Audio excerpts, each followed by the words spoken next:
Oh, hello there, wherever you're listening, however you're listening, on the Reality After Show live streamer, joining us after the fact on the Reality After Show YouTube channel. This is Survivor 50 recap. We've been doing the day after because me and Johnny have been busy this season so far. Johnny was in Virginia on Wednesday, hosting with Richard Hatch. They've been touring the whole country. If you haven't gotten any tickets, he's coming to a city near you. We'll talk about that a little bit later, where he's going to be next. I was guest bartending at Liv's Tavern, one of the big bars here in Baltimore. They've been doing weekly watch parties, and I decided to come out for one. It was a great time. I was pouring drinks. I didn't know how to ring up the drinks. So if you ordered through me, you just got a drink for free, and it was not a good pour for the business. It was a great pour for the customer. It was a very, very, very, very good time. Joined, as always, by producer extraordinaire Bobby Goodsby. We are on episode 4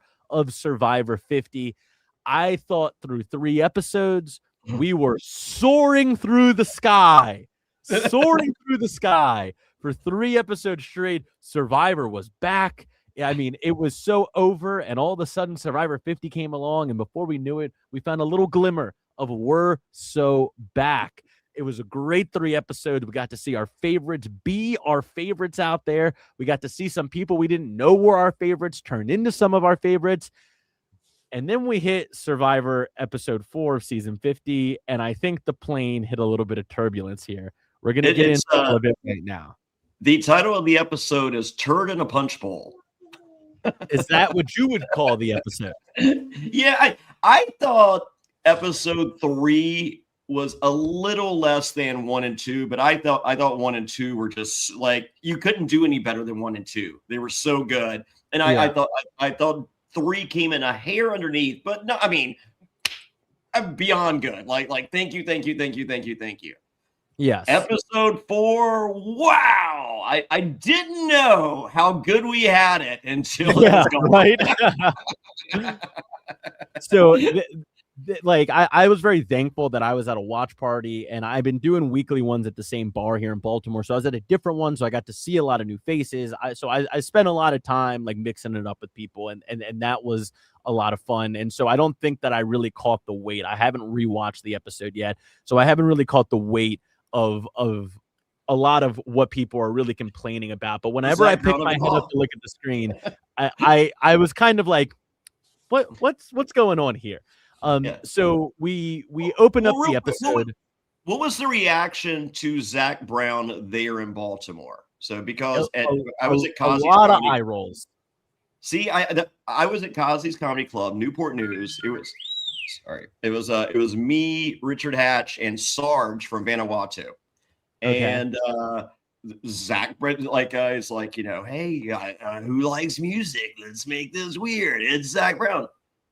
A polite round of applause. I mean, like, I look at Hatch, and Hatch was like, it wasn't nothing, and it wasn't booze. I think they're overall happy with this. So in Newport News, it was all right. Zack, that's good. That's good people. Good people. All right. Well, I also think that that's more his demo, right? Yes. Like it was a working man's crowd in Newport News. Yeah, and so I feel like it probably played better in certain parts of the country than other parts of the country for sure. But apparently Boston, they love him. Really? Well, that motherfucker sold out 4 times. Midway. Who else is done that? Okay, yeah. Neil Diamond, that's it. So we'll get to Zack Brown in just a couple minutes here, but we open up this episode with the fallout of Q leaving. I really hope that Q leaving was not the beginning of the end for season 50, and I don't think it will be.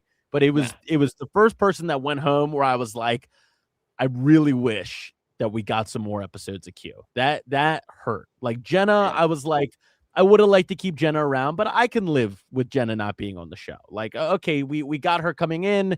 It was cool to see her back on the island. She wasn't really able to keep up with the modern game as many people predicted. And then she got, okay, cool. That's a fine story arc within itself that I can live with. Kyle going home sucked. That was hard, but it's a medevac, so it's, not quite the same. And Savannah going home, I was totally cool with that.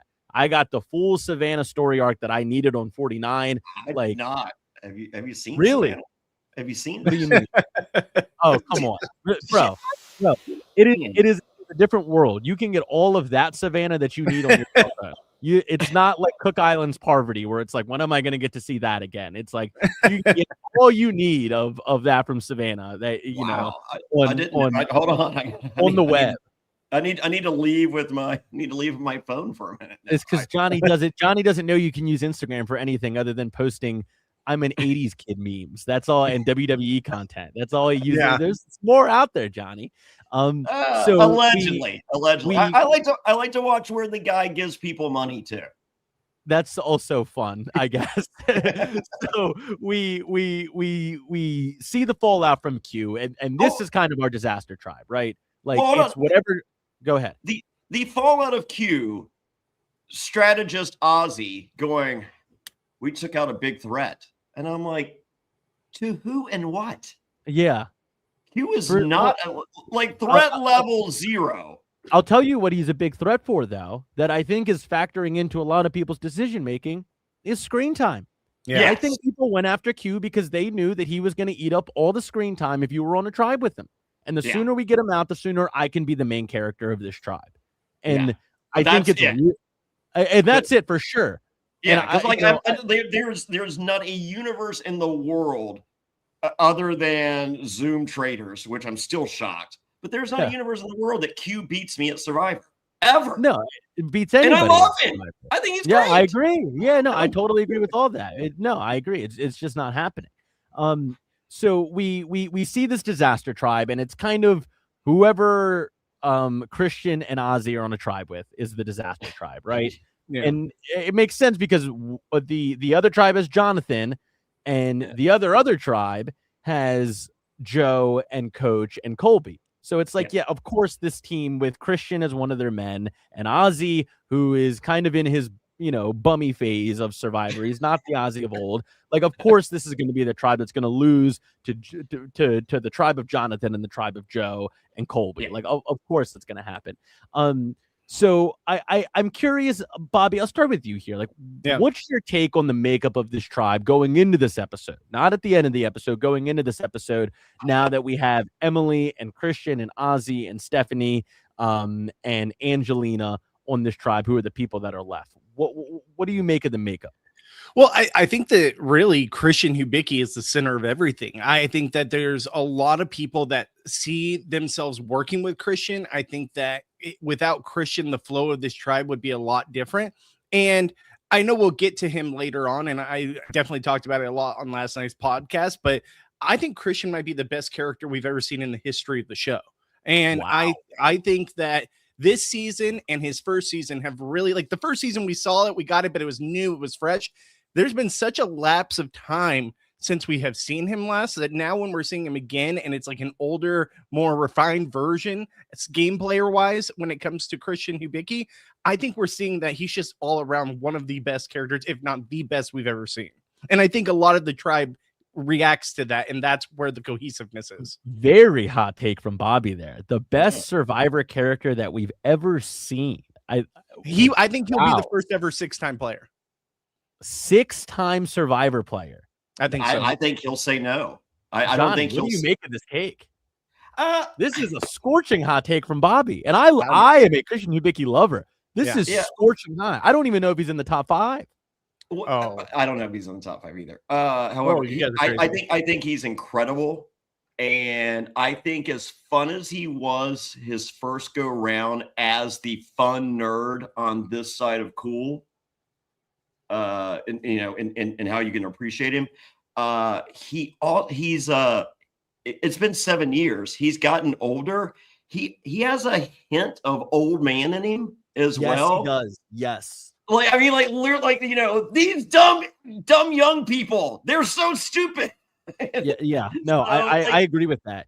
So hitting Venn diagramming that, it is such an incredible complex character that I just think just hits so many check marks. I want to see how he finishes out this season. I don't have a problem saying that he's a top 10 character Survivor player of all time. I have no issue with that. Best ever, he's not a better character than Tony Vlachos. That's I disagree. I mean, I get it. Tony's the only exception that I'd be like, that's 1A, 1B. But I think Christian, because it's so organically himself, right? Like nothing he's doing is for screen time. Nothing, he's not a Q being like, oh, look at my Q skirt or something like that. Yeah. Everything about him is just organic to him and his natural reactions. I think there are some crocodile tears out there for Christian. I think him looking off into the sunset, my son is gonna see this one day. I think he's just that dude. I think he's a nerd. I don't know. Maybe it not. Feels very Shakespearean to me. It feels very like a nerd doing. But I think he's a Shakespearean nerd. Yes, no, I agree with that. But I don't like. I think that he is not ignorant to the moment. He's not ignorant. I think that's the construct. He knows. If I sit in this confession and talk about my son and I look off to the sun and I know that my little boy that no one knows about is going to see this one day, I'm not saying that he's not being emotional about that, but I don't think that if the cameras weren't there that he would be the same way. You don't think it's organic? I don't think it's Q level disingenuous, but I also don't think that he's just like bearing his soul out there. I think he gets it. I think he knows what's going on. Let me just say this. When I went to the RHAP event, like he was there. Have you ever met him in person, Gabe, by chance? Like, no, I've played Clock Tower with him a few times. So he's exactly what you see on the screen. Like his mannerisms, everything. That's just Christian, right? When you went to the event, there was literally 50 people deep just to meet Christian. Like Tiffany was there, Camilla was there. They had maybe a few people in their lines. Christian literally had to escort everyone outside and line them up outside just so that he can continue the conversation because they were trying to close the building. Like this guy is so beloved by the fan base. This is why I think he's going to be a 6-time player, because look at what the show's doing with him. They have so many big personalities out there. And who do we get every single episode a great moment from? It's Christian Hubiki. It's almost a winner's edit. Like, you know, it's totally if he doesn't win, then they're definitely plugging this for someone they want to use multiple times. If he's not on next season, the traders, I'll be shocked. That I have no issue with. I think that he's if he wants it, which I'm not sure about, if he wants it, I do think that he's getting like a big second wind of his Survivor reality TV career. I totally agree with that. I think that he has such a empty, not to use the cliche of all cliches in Survivor, I think he has a bit of an empty resume. I think he's a fantastic narrator. I think that he has benefited greatly from going to every tribal so far.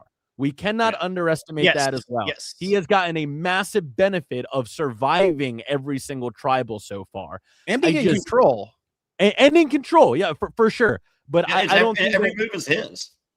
Like if you know, if I'm trying to think of anybody who's been notable because he's taken up so much screen time so far, right? Like if Colby had gone to every tribal so far, I think there's a very realistic world where Colby is the narrator of the season so far, and Colby is the guy who's at the center of all these moves or being shown to be. And it doesn't have to be Colby. Like plug and play with anybody. The Colby story is, man, this is a good old fun, and who loves good old greatness? And it's like, oh, but God, like we got it.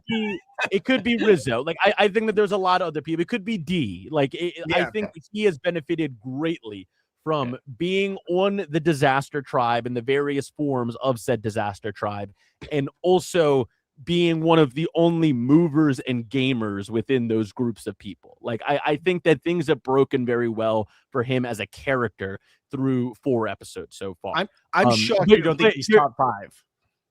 I don't feel comfortable saying that. I think that's a hot take, and I'm not saying that it's like dumb, but it's hot, and I do disagree with it. I think that I could rattle off 5 people comfortably that I think are better characters and players than Christian are. Let us know in the chat. Yeah. Go please in the chat. If is Christian a top 5? Is he best character? All time? I'm not saying game player. I agree. I agree. Yes, character. Yes. I like him, and I hate the nerd archetype. Literally, my least favorite archetype. He's the best of the nerds. He's he's the pinnacle of nerds. He's everything you want out of a nerd. I agree. I totally agree with that. And he's a great narrator, and he was the narrator of David versus Goliath, and that was well earned as well. I just think that there are more dynamic, more complex characters out there than Christian.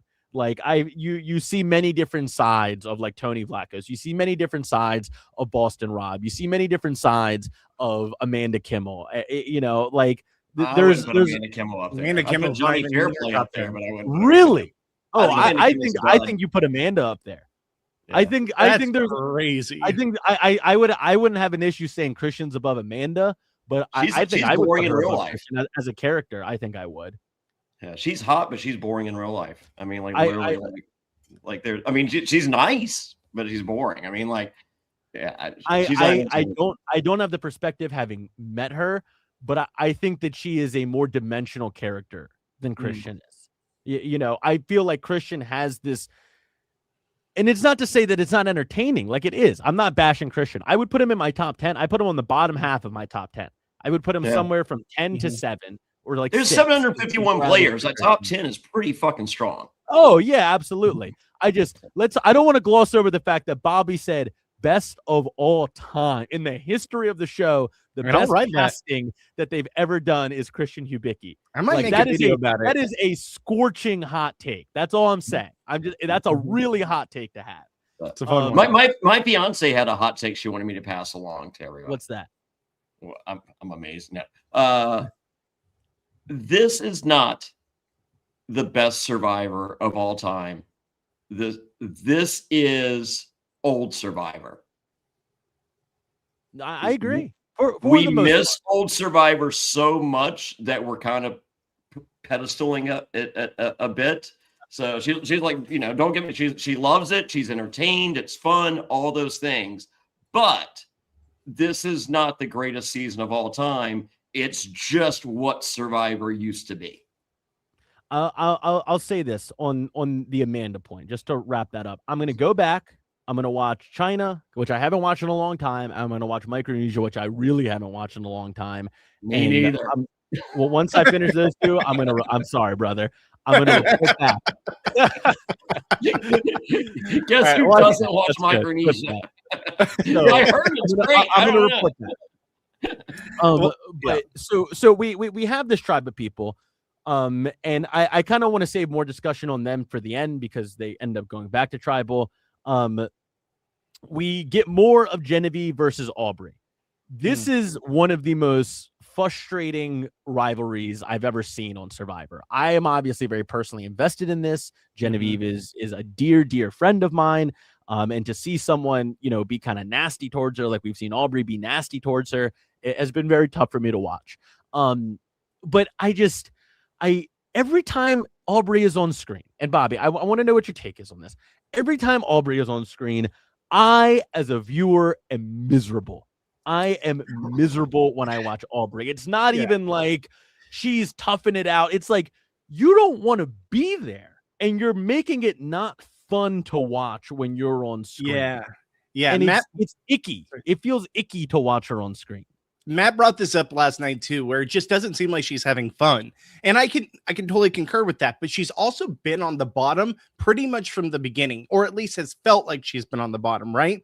And I get it. Like the one thing that would be very frustrating is you get a moment away, and as soon as you're away, Genevieve's like, Aubrey, where are you? We're all looking for you. It's like, bro, it's kind of not saying it's in the same category as Rome. I'm not saying that, but it is kind of in the same extent where I can't just have 5 minutes to myself. Like, why do you need to be looking for me? Oh, because you think I'm a threat. Like, I get the frustration there. So I think what we're seeing on camera is they're showing us frustrated Aubrey. But the thing that is also that I keep coming back to is one, she has an idol, and two, they're showing her for a reason. There's something there with the storyline. It can't just all be downtrodden Aubrey the entire season. There's got to be some kind of pick-me-up because they always, after the swap, the people that they show that are on the tribes that don't go to tribal council have longevity in the game, or there's a story arc there. So there's a reason why they're showing this, and I'm interested to see how it pans out. Well, I think that at least right now, from what we know, the reason they're showing it is because of this rivalry, right? Yeah. Is like these two are not getting along, and they're both kind of similar overlapping archetypes. They're similar type of characters.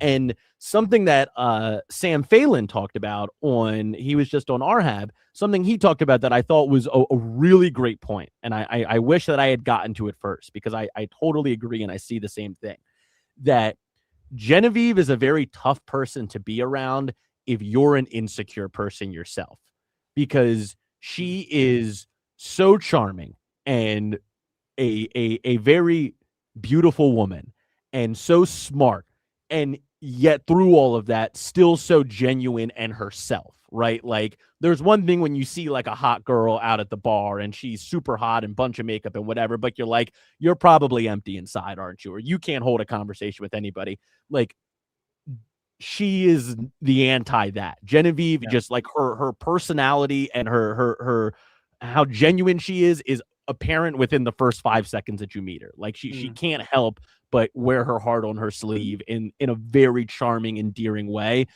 And when you're an insecure person, and I can't speak to this at all because obviously I'm a man, but I imagine that there's a dynamic there when it's two women. I think people look at Genevieve and they're like, how can she be like that? How can she be this like very attractive woman that is also so smart, that is also so genuine, that is also so charming, that is also so fun to be around, that is also so witty and like funny in her own, like a lot of these things. I know that I'm glazing the hell out of Genevieve right now. That is not escaping me, but it's part of why she, was a fan favorite on 47 and got called back again, because she is this very dynamic, compelling personality. And somebody like Aubrey, who I think has a very difficult relationship with Survivor and has suffered a lot on Survivor. And every time she's been on Survivor, she's done worse. And I would say her performance on Edge of Extinction was like embarrassing for a 3-time player. Big Wendy dunked on her in Edge of Extinction. Like that was a really tough go for her. And then she comes out here on season 50 and she has this person in Genevieve who is also like a white brunette strategist. And it's like, oh, you're kind of supposed to be me, but I don't know how I feel about myself out here. And you're coming out here and saying like, oh, you want to work with me? Why am I going to work with you? Like, something doesn't work here for me, And so I think that is what has made this rivalry so compelling, but also frustrating for me, is that you have this person in Genevieve who like wanted to work with you, who came to you and said, like, we should work together. We can do a lot of damage in this game together. And for Aubrey to instantly be like, pincers out, no, I don't want to do that. You need to get away from me. It doesn't sit well with me because it just screams insecurity. That's the point I'm getting to here. At the same time, if there's a player that you don't want to work with and they're like, hey, do you want to work with me? And you don't want to work with them. I mean, like, the answer is always yes, I want to work with you, and then you don't really mean it. But like, maybe Aubrey's just like, I decided before I fucking walked on this beach, if Genevieve's here and she's on my tribe, I ain't about that life. Yeah. And she was like, hey, do you want to work with me? And she's like, no. But you don't say that. That's bad survival. I know. We'll get to the epitome of what you don't say. Her name is Emily Flippin. We'll get to that. God bless America. Worse. I thought I had a shitty alliance with Yowman and Penner. Fuck that. Emily Flippin's like, hold my beer. The worst alliance. Like, Sugar is a better alliance than Emily Flippin. But I don't get why Aubrey is taking such like a nasty attitude towards this relationship with Genevieve. Like, it's kind of nasty. Like, I'm sorry. The edit is so crazy because like I've been doing these watch parties in different areas. Like, I did Rhode Island and then I did Indianapolis and last night Newport News. This edit, based on the people I'm talking to and interacting with, they do not like Genevieve and they love Aubrey. And that's shocking to me. I've gotten the opposite. And I think it's the po pitiful me thing. Some people eat that up. I think some people do. I think it's the people who see themselves in that. Yes. Who are like, oh, like I would, so I'm not saying Aubrey doesn't have a demo, but I'm saying that demo sucks. That's what I'm saying. And if you're that kind of person, grow the fuck up. Here's the crazy thing. And play the cards that were dealt to you. and say, I'm gonna make something. If you got a shit hand, you make something out of it. Yeah. Like, but I'm watching these, like I'm literally sitting beside Richard Hatch for every episode, and Hatch's two favorite people still in the game right now, because he of course he loves Jenna Lewis because you know he looks at her as a daughter, but he loves Genevieve and Aubrey, and he was just like, "You're doing it right. You're doing it right. And I'm just like, well, they can't be both doing it right. Yeah, you got to pick a side here. Yeah. So I just and it has been doubly frustrating for me that Genevieve has now found two idols, which should be like all of her ammunition in this rivalry. Final four. See ya. And neither of them count for her. And I like, so in the beginning, I was kind of into the Billie Eilish boomerang, whatever. And now that it's reared its head again for the same person, I'm like, that kind of sucks. What's the point of looking for him if you can't keep him? Like I don't know, Bobby. How do you feel about that?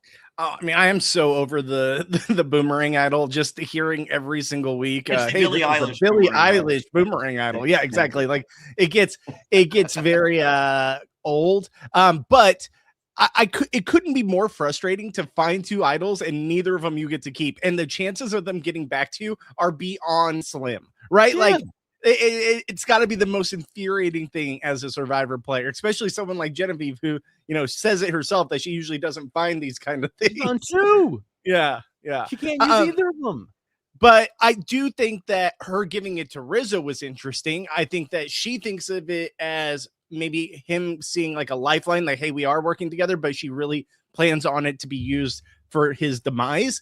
And if we know anything about Rizzo and Rizzo with an idol, I mean, I feel like there's two different games, right? There's Rizzo. They know nothing about Rizzo with an idol, which is the beauty of this. Exactly, but we do. You literally gave this guy a super shield. Like you gave him Captain America shield, and just like, oh, watch this, and he's like, yeah, watch. And a good thing worth noting, that no one's talking about. I'm sure I haven't seen anybody talk about it until I tweeted it earlier today. Did you notice that the idols are real idols again? That they're like an actual necklace with an amulet. It's not 6 beads on a string. Yeah. I mean, how I am thrilled about that. Yes. Yeah. New era idols was like the worst piece of bullshit ever. Like, and going back to a necklace, they kind of silently did that, but I'm very happy they did. Yeah. I mean, who doesn't love a good set of anal beads? But not for my idol. It should be a good prop. It's a prop. Like, let it be a prop, you know? Yes. So I was very happy about that. I was very upset about the fact that we had to witness another Billie Eilish boomerang idol. That sucks. That was the third one found, right? Yes. That should be the last one. That was just the one on that beach that never got found. That was planted there from the beginning. Yeah. So I thought that was kind of lame. That's, again, all of Genevieve's ammunition in this fight is like it kind of depleted, and I think that sucks. I'm very interested to see what Rizzo does with it, as you guys said. But I mean, Aubrey's just finding herself on the outs on this tribe. Yeah. And I think it's because, you know, and I'm not trying to be mean. I've never met Aubrey before. I don't have a personal opinion about her. I'm just talking about the character that I've seen on TV now in 4 different games. I don't think she's very good at Survivor. I think she had a good run in Koa Wrong, and she lost, and I think that was her chance. And every time, I think she's looked a little bit worse. And this time, she has 0 allies in the game, except for Tiffany, who's gotten less confessionals than Zack Brown has. And she has this idol that was gifted to her, and like that's it. Yeah, I think she has plenty of friends. They just have not, like, the luck of the draw. Like, she has literally lost the tribe lottery every time. That's fair. Yes, that's super fair as well, for sure. Yeah, and so I think she has friends, and if she can, like, that idol can help her sustain to get to her friends. Yeah, but she has no friends. So we get to the first challenge in this episode, and it is a reward challenge. And is it the best reward of all time? Is it the best reward of all time? Well, Johnny, what did you think? I think it is the best reward of all time. I think it is the best reward in the history of Survivor. Wow. Yeah, it's hot take. I know. Why? Wait, you're not joking. This isn't a joke? Not at all. Not at all. No. I can tell you this. When you win food on Survivor 9 times out of 10, when it shows up, it's fucking cold. It's literally been sitting there forever. So of course they can't fucking have Zack Brown show up to cold food. So they're like, oh, this is how we always do it. Nice, fresh, hot food for everybody. Like, oh yeah. And then, and going out there with the spear bazooka is like, really? You got those 2 fish with your spear bazooka? How did you do it? Yeah. And you chum the water? Great. Congrats for Zack Brown for being able to use a spear bazooka. But those fish were fucking huge. Huge. They got, you can make it to the end of the game with that meal. It was that huge. It was the hottest food ever served in the history of Survivor. Congratulations on that. And I'll tell you this, me personally, you look over here, I have, I think 18,000 vinyl records now. I love music. I live for music. I love like Dave Matthews is my favorite. I'm going to see him. I got 2 concerts coming up here in the next month. Me and you, Gabe, we're gonna go see Foo Fighters and Queens of the Stone Age coming up this. I love live music. I love bands. When I was out there on Survivor, it was no secret my love of music. And on your CBS bio, you list your favorite artists. And I think I listed Beastie Boys, White Stripes, Beck, and Prince. Okay. And when me and Burton were going off for the car reward, we're on a boat, and Jeff is on the boat beside us. And just in the middle of the ocean, he just pulls over. He's like, we stop before we get to the thing. We're just talking. He's like, how's it going, guys? And we're like, good. He's like, hey, Fairplay, since you've been here, Beck came out with a new album. I was just listening to it on my boat, but you guys don't have music on yours. Wow. And I was like, kind of a dickhead thing to say. Oh, literally, that was me and Jeff the entire time. Yeah. And I was like, well, that's cool, asshole, because I have a friend that works at a record store. I got it 2 weeks before we fucking left. Wow. I'll put this question up for you guys. Mr. Fairplay and Gabe, pick one artist you would have chosen to have at that challenge. Oh, Dave Matthews. That tracks. Yeah. That's a good question. He's my favorite. Who would my Billy Zack Brown, who would I want my Zack Brown to be? Johnny mentioned Foo Fighters. Dave Grohl would have been really cool. Yes. That would have been awesome if he just did like acoustic Foo Fighter songs. That would be Jack sweet. Black would have sucked. Like from or Jack White. No, Jack White's great. Jack Black. Jack Black.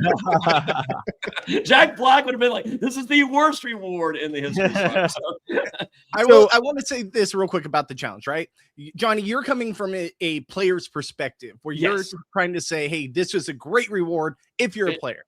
The reason why it was terrible on television for the viewer is because we get 5 to 7 minutes of him out there fishing for it. And I'm sorry, I don't care to see him out there fishing for it. Also, if he's going to do it, they should have given him the same equipment that the survivors have to use. That's what I thought he was going to do. No, he's going to with a professional rig.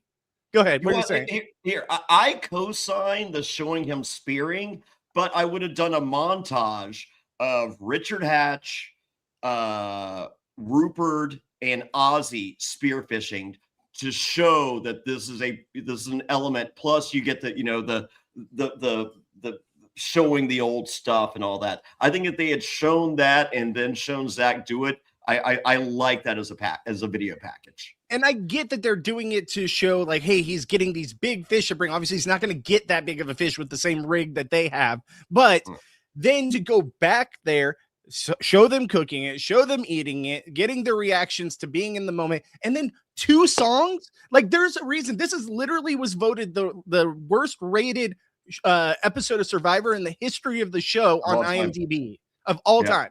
And to have 2 songs, we did not need 2 songs. Need 2 songs. Who was that? Why didn't we just get chicken fried and call it? Yeah, right. Yeah. Like, I mean, like that's. I just no, I totally agree with Bobby in that I like, sure, would it have been cool like in the moment that like, oh, we get to hang out with the country dude and he's, we got good food and like this is a cool reward. Like, sure, I have no qualms with that take. My issue is it's not very Survivor. I would so much rather them go somewhere cool in Fiji like they used to. And I don't like to be, like they used to, but like they used to versus just sitting in the sanctuary with Zack Brown and acoustic guitar. Like that doesn't feel larger than life to me. That feels like we're in America. Like we can do this in America. I can go get a free ticket to the Tonight Show and see Zack Brown do that and be like, here's the fish I caught on my boat today, and I'm going to play a song for the audience. Like the point of Survivor, the core of Survivor, what makes Survivor fun is that it feels like this larger than life, even like on a different world kind of adventure. And inserting Zack Brown into it takes away from that. It's like, oh, this is like this American dude is out there who I can go see on tour whenever. Versus Jimmy Fallon's rolling over in his grave right now. Yeah. I'm sure he is. And versus like we're gonna go swim with a sea of jellyfish under a waterfall. Like that's like, oh, I could never do this even if I wanted to. I would have to spend thousands and thousands of dollars and hours and travel and training to go do what they're doing on Survivor right now versus like eating fish with Zack Brown. That's like, oh, like kind of anybody can listen to Zack Brown do his thing. That's not very special. And obviously the issue everybody had with it is we spent 20 fucking minutes of the episode with Zack Brown. Yes. He has more confessionals than Tiffany does. What are we doing?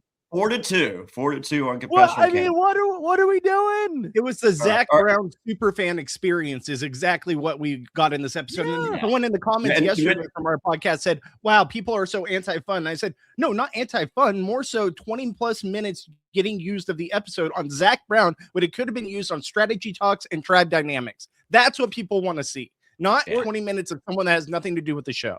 Yeah, I wholeheartedly agree with that. That's the big issue that everybody has, and I think that it is a totally fair criticism. That it's like we could have spent that time having them look for idols or clues at the reward, or we could have had them doing strategy, like anything other than Zack Brown just playing a diddly on his guitar. Like, okay, dude, you're a fucking billionaire, and you got to go have this billionaire experience. The point of Survivor, again, is you're taking regular people and you're giving them larger than life experiences and this adventure that money can't buy. And then Zack Brown, because he's a billionaire country singer, gets to like go do it. And we all have to kind of like be this weird audience to this very personal experience that this guy is having. Is bad TV. That's bad TV. Like it's just not fun to watch. Does this work if the winning tribe gets to choose one person or gets to choose two people to join that tribe? And well, obviously we have on the reward. Yeah. For at the sanctuary. So obviously we get D. I mean, if you don't take D, you're fucking like, go fuck yourself. I mean, literally you can tell Zack Brown means a lot to this woman, and good for her. So you choose D, you see someone else. And in that 20 minutes of the Zack Brown of it all, you have that tribe asking D questions, D asking questions, and whoever that other person is, and it's just like, hey, Aubrey has an idol, like, shit gets out there. I think this works with one Zack Brown song and two people from that other tribe coming over there. I think this works. I like that idea, but this works if the spread's already there. Like he already caught the fish. We don't need the montage. We don't need the cooking, all of that. And the also thing it works is he's playing music as they're walking into the reward and they're eating the reward and listening to the music. And that's what we get of Zack Brown. That's what it should have been. It should not have been a Zack Brown highlighted episode where 20 minutes go to just Zack Brown or them watching him sing. And it should have been, hey, we got this reward and we get to see Zack Brown play for us. Look at the food he caught for us. And what a great experience. On to the next thing. And I will say, Johnny, I actually like the idea of splicing together like the most iconic spearfishers through Survivor history with him, because then it's a celebration of Survivor. Like, if you want to do that, make it about Survivor. Don't make it about this dude that nobody really cares about. Like, if it was like Zack Brown watched Hatch and Ozzy and Rupert and Penner all spearfishing, and that inspired him to get into it. And even if that's not true, just tell that story and show all your favorite clips throughout the years of Survivor of people spearfishing, and then Zack Brown with this like alien bazooka gun going into the ocean. Can you imagine being one of those tuna and you see this alien come into your world with a gun and just intercepts like your brother and is holy shit, that dude's gone. Like, but that's an aside. But like that, I think could have been cool because then it's about Survivor. Like, it was about Zack Brown more than it was about the fans, more than it was about the show. And that was my issue with it. It was we're watching this dude live out like his personal dream. I don't give a fuck about Zack Brown or his dream. I want to watch Survivor. And if you can tie it in with Survivor, that's cool. But they did the opposite. They made Survivor conform to Zack Brown, not Zack Brown conform to Survivor. That's lame. That's bad TV. Yeah. That's so the Ponderosa for the pre-jury for Micronesia, we got to become scuba diver certified. And so we did all the classes and all that. And then we went out with this guy who's won the gold medal for the spearfishing Olympics. Wow. So here's a guide. And so we went out and he comes here and it's just like, you guys want some sushi? And we're like, yeah. He goes, all right, I'll be right back. He goes down, no tank, no nothing. And he's got the gun, but not the bazooka. He's just got the spear gun. He's underwater for 5 minutes. Like, you just see like he just lets little bits of air and he's like literally underwater behind this rock for 5 minutes and then shoots this fish. It's like this big, comes back, goes shoot, slices and dices, has the soy sauce and wasabi. It is fucking beating as we're eating it with our chopsticks on the boat. Wow. That rocks. It was the greatest. Coach was like, I've had tuna all over the world. I've had whatever all over the world, and I'm gonna like when you get it like that, it is the best.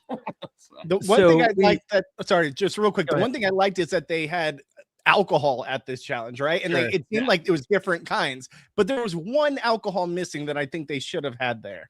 Mikey B does a whiskey, like a brand whiskey. What's it called? Watertown whiskey. Okay, I approve. That's good. Watertown whiskey. I like it. Mikey B has a whiskey? Watertown whiskey. Mikey B has a whiskey? Watertown whiskey. Mikey B has a coconut whiskey? Watertown whiskey. Wow, Mikey B has a coconut whiskey? Watertown whiskey. Mikey B has a whiskey? Watertown whiskey. Mikey B has a whiskey? Watertown whiskey.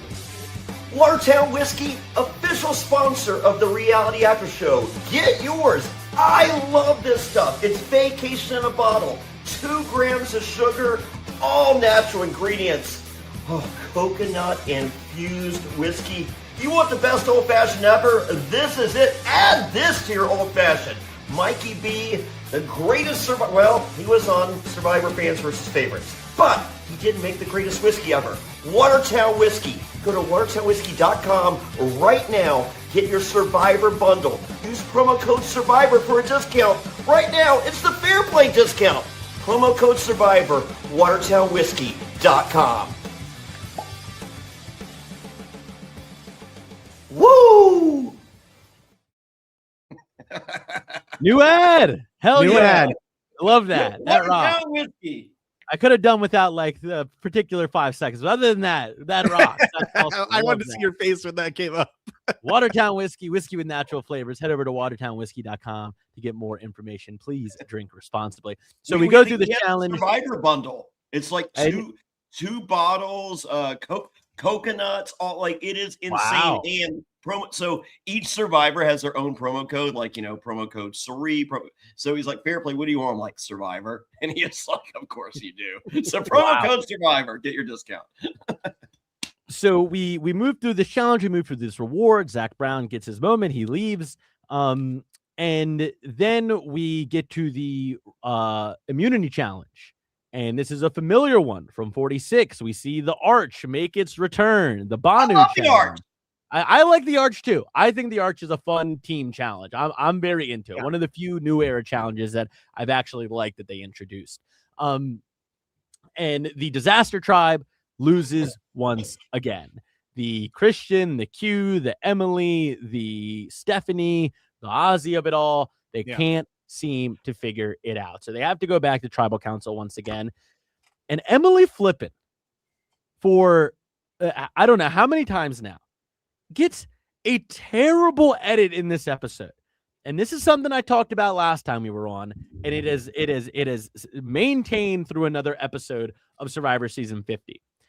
In Season 45, Emily's story arc was she was this antisocial person who was very abrasive and didn't really, it was sharp elbows, didn't really get along with anybody, couldn't meld socially with anybody. And over the course of her time in Fiji, she managed to grow into this more socially adept, more socially savvy, strategic powerhouse that was a mover of plans and was the angel of death for many people in Survivor 45. This strategic and social mind that was to be reckoned with. And she gets to season 50, and her whole character is, oh my God, I'm sorry. I know I messed up. I'm so sorry. My bad. I'm sorry. And it's like, where did this person even come from? Because even at her lowest low in the beginning of 45, that was her flaw. I love sharp elbows, Emily. That was a great character. I didn't like friendly Emily. That wasn't her character flaw, though. Her character flaw wasn't being bad at strategy. It wasn't being able to not being able to keep her mouth shut. It was like she wasn't able to get along with anybody. That's not her problem in 50. Her problem in 50 is she's being shown to be very bad at playing Survivor.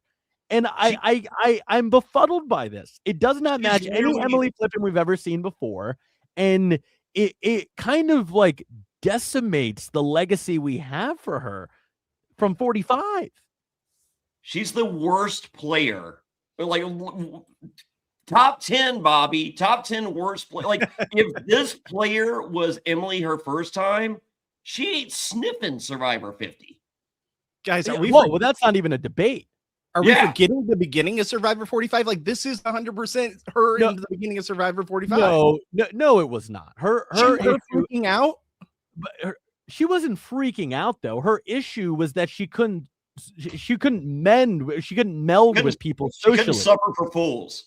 Yeah, like she was like, why are we talking about the pyramids? This is a dumb conversation. Let's play Survivor. And everybody was like, whoa, like we're all kind of just hanging out here. Like you can relax. We're not getting into strategy right now. That's different than her being like, I told Ozzy the whole plan, and here's every plan that's been told to me. I have told every person within earshot. Like that, like and like, please correct me if I'm wrong, but that wasn't happening in 45, was it? I didn't see that. People weren't coming to Emily and being like, "This is the plan," and she would run to somebody and be like, "Hey, this is what I heard the plan was," and everyone's like, "Why did you leak it? You weren't supposed to leak it." Like that wasn't happening in 45, was it? I feel like maybe I'm misremembering, but the very first episode, like obviously she would have been the first one had Hannah not quit. Someone even pointed that out in the comments. But on top of that, as soon as the target kind of got on her back, or she started making sloppy gameplay that really unraveled her game in front of everyone, and people were starting to say her name, she really could not handle the heat. Like, and we saw that in this episode where Christian's telling her, "Hey, listen, the target's on you, but don't worry, don't freak out. I've got you. We got this whole plan set in motion." And she still can't just be chill. Like she doesn't have a chill when there's the smallest bit of pressure on her shoulders. I feel like I remember in 45 when Caleb swooped in to save her and was like, "It's you tonight, and we need to get Sabaya out instead." Like they executed that plan. Like, and it wasn't smooth. Hey, Sabaya, Caleb saving me by getting rid of you. Yes, like that would have been the equivalent of what we saw, of what we've seen in 50. It's like if Emily ran to Sabaya and was like, "I heard you guys are coming for me, and Caleb is gonna flip, and he's gonna work with me to get you out." And Caleb walking over and being like, why did you just do that? Like, like he wasn't making those kinds of mistakes. Like, he just wasn't getting along with people because she wasn't able to find her groove socially with folks. Like, that's a different. What we're seeing now is like bad strategy. Never played Survivor before. Like, I don't really know what I'm doing strategy. This is bring your kid to work day. Where it was like he was just kind of the weird autistic nerd that didn't get along with anybody. Yeah. Like, it's different flaws is kind of what I'm getting at here.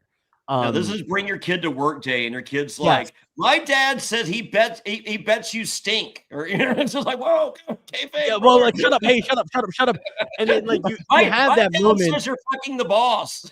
You have that moment with Christian where she spills the beans to Ozzy, and Christian's standing behind Ozzy, and he gives her like the.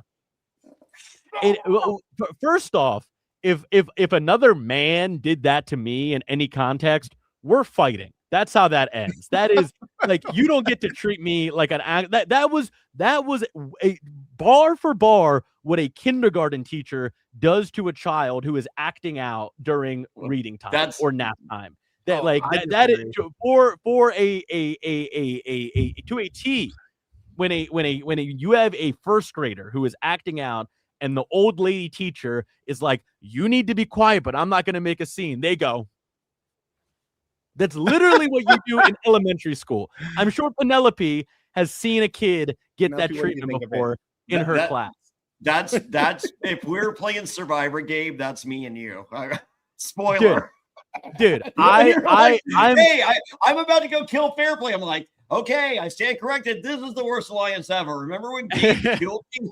As an adult, I'm not letting anybody do that to me and getting away with it. That's so disrespectful. But I'm not coming at Christian for that. The fact that Emily was acting in a way that warranted that response from Christian is such an indictment on her performance as a player in season 50. To invoke that from Christian was insane, and it was well deserved. I think it was well deserved. But it's like Christian had to resort to, I need to treat her like a child, like a misbehaving child, to make sure that this doesn't blow up. That's how bad she's playing this season. And that's something that I'm shocked to see, because that is not the Emily Flippin that we were sold on in 45. I don't know where this person came from. I will say this about Emily, and then I got to actually take off because we have to go to her open house. But I want to say, Emily, the whole Christian thing with him being right behind Ozzy and Ozzy completely oblivious was so funny. I think that Emily is just too chaotic of a player. And I think that even when she feels a little bit of pressure, she just collapses under that pressure, and she doesn't know how to just maintain some chill. And I think that Christian's the complete opposite of that, where he tries to find ways around those situations. And if it doesn't work out, it doesn't work out. Where Emily's just like, no, this is not how I read this whole season to go. I have to go further, which everyone feels like that. Don't get me wrong. But we see it on the screen, and she just goes flipping, flopping. That's what people said in the comments too. It's a great last name because it's perfect for her character. Great. Yeah, no, yes. Last thing I want to say real quick before I get out of here. The whole Ozzy of it all, where Ozzy said, I'm going to play like Oscar this season, not like Ozzy. I'm going to be more strategic and more social.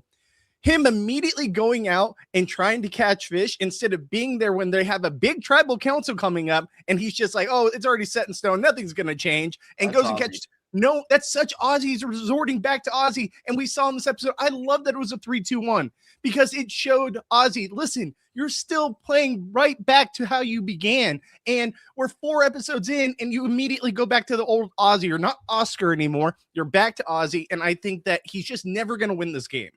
And walking at a tribal when Christian's like, I'm sorry, he's like too late, like Hatch is like, that's Ozzy, and that's why this guy will never win.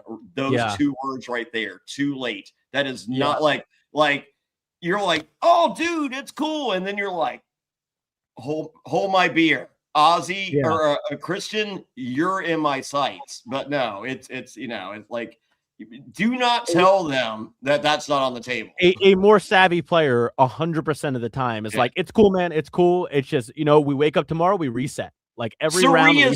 Saria's never saying too late. Yeah. No, absolutely. Yeah. I mean, I don't even think like, I don't even think like mid-tier players would ever say anything like that.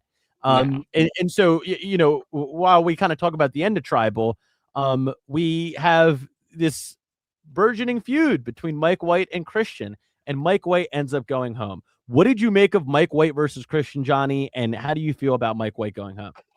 So Christian explains to the viewers and everyone there in Newport News at Kazi's, they were here for it. It's just like, hey, Mike White is the most dangerous man on this island. He is one of the most dangerous players in the history of Survivor. And to a degree, I agree with that. However, Emily Flippin is the most dangerous person to Christian's alliance because she won't shut up. Like she has proven to be immensely more dangerous to Christian than anyone. Yeah. Last thing before I leave, guys, I'll be at the Baltimore show that we're doing on April 8th. So Gabe will be there. Johnny will be there. I will be there. I'm flying across the country to come join these guys. Survivor Tix. Get your VIP tickets for that. It's going to be a huge event. It's almost sold out. A lot of people are going to be there. We're going to a bunch of survivors coming. So last thing I wanted to say before I leave, because I want to make sure that's plugged. We will all be in Baltimore April 8th. Go get your tickets now. SurvivorTix.com. Bye, guys. See you, Bobby. It's Richard Hatch's birthday. How cool is that? So I see Mike White go home, and I'm very relieved. I didn't need Mike White on this season. I thought his time was well spent, but I didn't want him to overstay his welcome. And I think he left right around when he needed to. I agree with that. I did not want Mike White on the season, and I loved every second that Mike White was on the season. Like I'm a Mike White apologist because I'm just like, wow, like I love literally top 3 my favorite people on this season. But wow. I think I got all I needed. Yeah, agreed. I think that we now can okay, he was on the show. White Lotus is a thing, and we can all kind of move on. And how great is Christian calling out Ozzy for? He's just like, dude, he just wants to be on the next season. He wants to yeah. If Ozzy's not a busboy at the resort on White Lotus, I mean, come on. We have failed. I mean, come on. We have failed. And apparently in his exit press, he said that he didn't start writing until he got home. He didn't start writing the new season until he got home. So he has all the content from Survivor that he needs before he even started writing. So yes, Ozzy needs to be a busboy or a waiter or a pool boy in some capacity in season 4 of White Lotus. Ozzy is the manager or was the manager of one of Mike White's favorite restaurants. And as a manager, I'm sure Ozzy has bussed many a table. I know for a fact he has. Ozzy was crashing on my couch not too long ago. We've talked about it. I'm sure that he has. So I thought that this episode had a lot of flaws. I thought the Billie Eilish Boomerang Idol has overstayed its welcome. I think Zack Brown overstayed his welcome. I thought, seeing Emily. So do you agree that's the greatest reward ever or no? No, not even close. I don't even think it's no reward at the sanctuary will be the greatest reward ever. Okay. But do you agree with the nourishment and music filling the soul? I think it's the best reward of the new era. Okay. I'll say that. I'll live with that. I'm not dying on the Zack Brown sword. Yeah.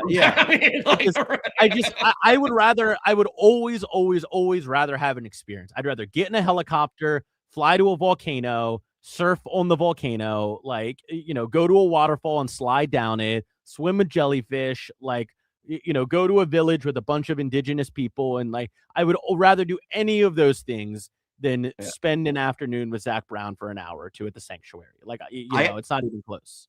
I had tickets to Zack Brown one time, and I got pink eye. Oh, that's if you were on 50, you could have told him that. I know. I would have. So me and D would have been the pick because I wouldn't have been on the winning tribe. Obviously, that's how we know how that shit works. But I mean, I don't know. Well, I was on the winning tribe when I played whatever. Yeah. So no, I did not go. Everyone's like, dude, just go, and I'm just like, what kind of asshole goes out with pink eye? No, I agree. That was the right. Literally, asshole. Yeah, literally, yeah. So I thought we took a step down this episode. Yes. I think that we can still bounce back. I think they needed to get the Zack Brown of it all out of the way. I think that they got the Mike White of it all out of the way. Like, I need to see who is going to be in this show that isn't Christian Hubicki. I think that's my big question going into episode 5. Who is going to emerge from this show that is not Christian Hubicki, that is going to make this season memorable? Because if you take Christian so far out of this season, like, who's the star? Yeah. Who like, and that's like a real question. Like, who are the secondary stars of this season to Christian Hubicki's main character? Coach is fair. We didn't get enough Coach this episode. Coach Suri, Zero Confessional Suri. Suri, we didn't get any Suri this episode. Yeah. So like, I'm liking. Punch me in the face when you see me, Gabe, and you probably you're like, hey, remember when you said punch you in the face? I'm loving Evil Charlie. Evil Charlie is more fun than anything we saw from 46. I hated other Taylor Swift. Charlie is my top 10 least favorite people in the history of Survivor. Evil Charlie, I'm like, this dude rules. Rizzo versus Charlie. And I'm liking Riz God, and I hated him before. Yeah.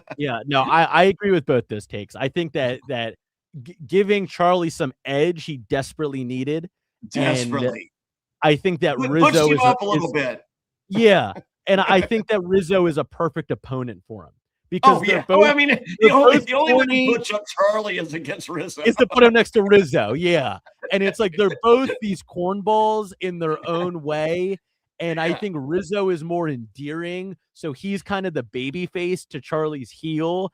And I think that, like, the dynamic, I think it just works. And they're both these, like, over-the-top Survivor fans. And the reason they're beefing is because of things only Survivor nerds would ever care about. Like, I think they would. I think secretly, worked well. Like there is the Maria call out and the Sophie deal of it all. But I think I'm the number one Survivor fan playing, not you. Yes. I think there's an undercurrent of that, right? Yeah. Like he's not gonna say it. I think he is. Yeah. If that came to fruition in any way, I think that would be an awesome storyline. Like, who's the biggest super fan on the show? Like, that would make super fans on the show a bit more fun. Like, go all the way if you're gonna do it. But I'm excited for next week. I haven't lost my vigor for season 50. And I can't wait to see what they come up with next week. I do think that this week was a bit of a step down, though. But as we wrap this up, Johnny, I know that you're going to still be doing different cities. Let the people know. You're way ahead of me. Boom, look at there. So next week, I am in Richmond, Virginia. That's Star Hill Brewing. It's myself, Richard Hatch, and Tevin is joining us. Tevin from 46. Is that 446, yep. Boom. I'm so not good at this, but I'm getting better. So Tevin's gonna be joining us there. Story Hill Brewing, go to survivortix.com. That's survivortix.com. The following week I'm gonna be at Ron Clark's deal. So unless you're super famous or something, you're not gonna be there. So don't even try to go. And the following week, it's Richard Hatch's birthday. It's myself. It's Richard Hatch on his birthday.